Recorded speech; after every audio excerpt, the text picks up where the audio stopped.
Сәлем достар, қалдарыңыз қалай? Сіздермен бірге Айдана. Біз бүгін өте нәп-нәзік және де бір жасағаннан шығатын пирожкилер дайындайтын боламыз. Міндетті түрде осы рецептпен жасап көріңіздер. Сіздерде де дәл осылай жұп-жұмсақ болып шығады. Ең алдымен менің каналыма тіркеліп, қоңырауша белгісін басып кетуді ұмытпаңыз. Пирожкидің қамырын жасау үшін бізге жылы сүт, жылы су және де қант, тұз, ашытқы қажет болады. Барлығын салып, ашытқымыз ерігенше жақсылап араластырып аламыз. Одан соң ерітілген сары майды құямыз. Сары май болмаса, сұйық майды да құйып жіберуге болады. Және де електен ұнды өткізу арқылы жаймендеп қамыр илейтін боламыз. Яғни ұнды толықтай барлығын салып жібермейміз. Аз-аздан салу арқылы жұп-жұмсақ қамыр илеп шығатын боламыз.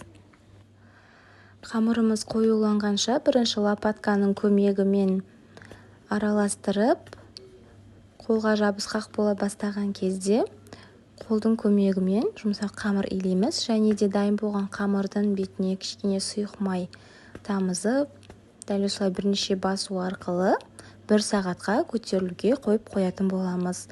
Қамырымыз көтерілгенше салмасын дайындайтын боламыз.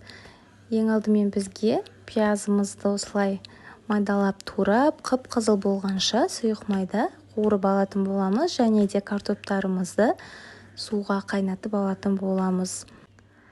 Қайнап дайын болған картоптың үстіне дәміне қарай тұз бұрышын қосып, және де қуырылған пиязымызды салып, азғантай ғана сүт құйып, пюреміз біркелкі болғанша жақсылап езіп шығатын боламыз.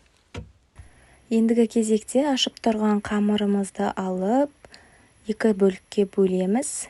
Және де ұзыншақ етіп қолымызбен созып шығатын боламыз.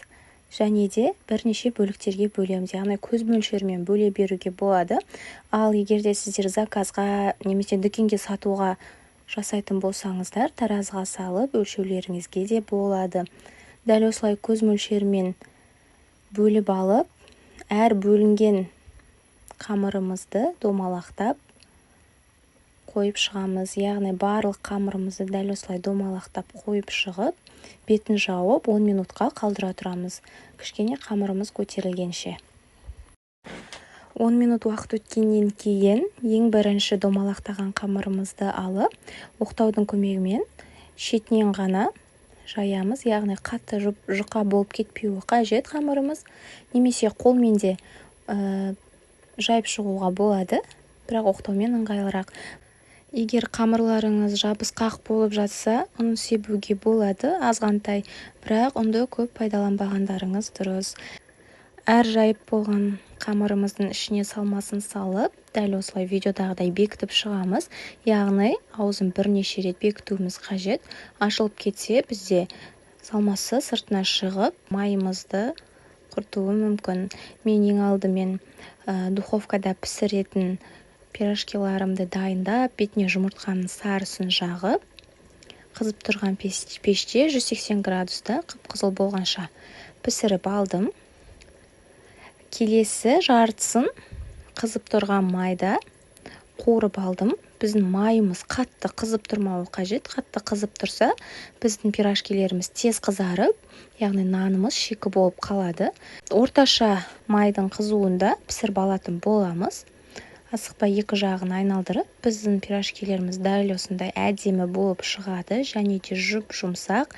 Міндетті түрде жасап көріңіздер. Пирожкидің толық құрамына қанша зат кеткен описание бөлімінде жазылған. Және де видеом ұнап жатса, лайк басып, комментарий жазып қолдап кетуді ұмытпаңыздар. Міндетті түрде каналыма тіркеліп қойыңыздар. Келесі жолы түрлі тағамдардың рецептісімен бөлісетін боламын. Әрдайым сіздерге пайдалы және де тиімді жолда жасалатын рецепттерді салып отырамын. Мені қолдап, қазақша контенттің дамуына үлес қосыңыздар, және де достарыңызға да жіберуді ұмытпаңыздар. Ас болсын.